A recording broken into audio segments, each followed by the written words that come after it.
Hello et bienvenue dans Inside Lab. Ici, chaque épisode vous amène dans une exploration et une analyse des secteurs de la beauté, du bien-être et de la mode. Plongez avec moi dans les tendances, les innovations et les stratégies qui vont venir façonner justement ces secteurs. Et avant de commencer la vidéo du jour, n'hésitez pas à vous abonner, à liker, à commenter, ça veut dire vraiment énormément pour moi, ça me booste et ça m'aide à continuer à vous créer des contenus. Prêt? C'est parti! Et c'est parti pour le Inside Lab du jour et aujourd'hui je vais vous donner mes prédictions marketing dans les secteurs du bien-être et de la beauté pour 2025. Alors la première prédiction que j'aimerais aborder, c'est le minimalisme intelligent. Je m'explique. En 2025, on dit au revoir aux routines interminables.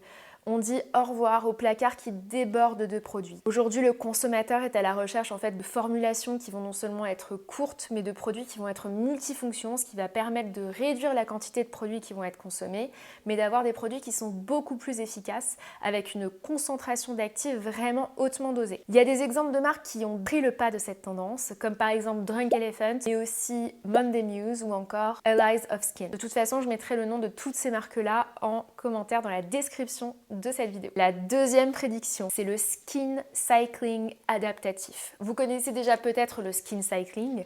Le skin cycling adaptatif va encore plus loin. L'idée, c'est qu'en fait, la routine devra être adaptée vraiment au jour le jour, selon le climat dans lequel on va se trouver, selon le cycle, par exemple aussi quand on est une femme, ou encore selon le niveau de stress qu'on va avoir sur cette journée-là. Donc là, on est vraiment sur une adaptation qui est très poussée et il y a déjà des marques aujourd'hui qui se sont lancées, mais c'est quelque chose qui va prendre de plus en plus d'ampleur. On va avoir par exemple la marque Mimetic, qui comme son nom l'indique, vient mimer justement les besoins de notre peau. On va avoir Typologie qui rentre très dans le détail sur l'adaptation des actifs à notre peau. Et il va y avoir également des personnalités, des influenceurs qui vont commencer à en parler et à donner les clés justement pour s'y retrouver. Par exemple du compte que vous pouvez trouver sur Instagram de Charlotte Parler. Troisième prédiction, la personnalisation ultra précise. Exemple, diagnostic produit sur mesure. Donc là, c'est des marques qui vont devoir aller un petit peu plus loin et utiliser justement la technologie pour pouvoir délivrer ce genre d'informations et rentrer dans un ultra précisionnalisme, si ça se dit. Une ultra précision, pour pouvoir justement déterminer les actifs précis et construire une routine minimalisme en fonction des besoins de notre peau. Alors il y a déjà des marques, je parle de peau mais ça peut être aussi les cheveux, il y a déjà des marques qui travaillent un petit peu là-dessus, notamment par exemple pour les cheveux Mon Shampoing qui fait plus ou moins ça.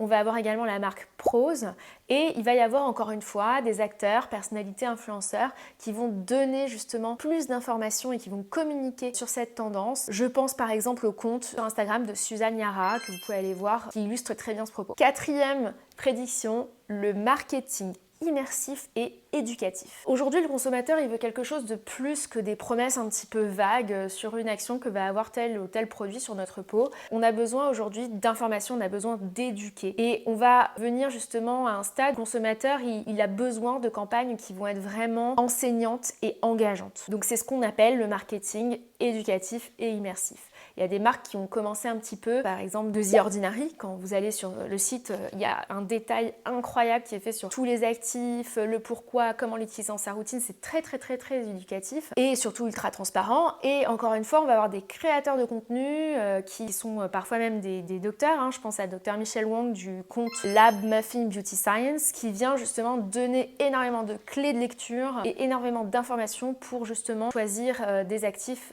et des marques qui vont avoir cette approche. Donc c'est assez intéressant. Cinquième prédiction, la montée des ingrédients régénérateurs locaux.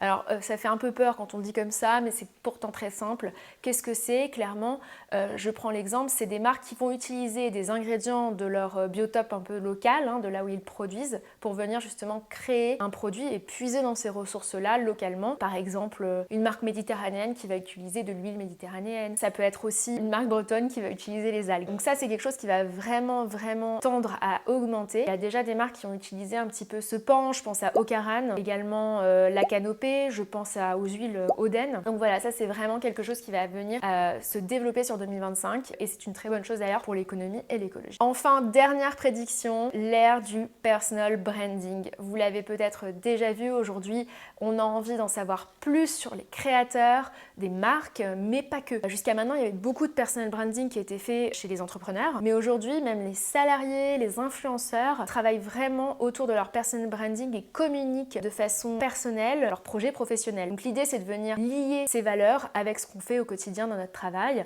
Et aujourd'hui, c'est vraiment une tendance qui a dépassé même l'entrepreneuriat et les marques et qui est aujourd'hui sur la bouche de tout le monde. Rien qu'à voir les posts LinkedIn qui se sont développés au cours des dernières semaines, voire mois, j'en apprends beaucoup et je trouve ça super. Et en fait, ça permet de venir vraiment créer des connexions qui vont être authentiques et durables. Je pense aux personnes qui ont des marques, et quand on est salarié, ça permet aussi de travailler son personal branding pour ses évolutions de carrière futures. Des personnes qui font ça très bien chez les entrepreneurs, on va avoir Pauline Léniaud de Gemio que j'adore, Justine Hutto de la marque Respire ou encore Anouk Hamel de Body by Anouk. Alors voilà mes prédictions pour 2025. Dites-moi en commentaire ce que vous en pensez. Est-ce que vous êtes d'accord? Est-ce que peut-être j'en ai oublié? Voilà, je serais vraiment curieuse d'avoir votre avis. Et puis on en discute du coup en commentaire. Et en attendant, je vous dis à très bientôt pour une nouvelle vidéo.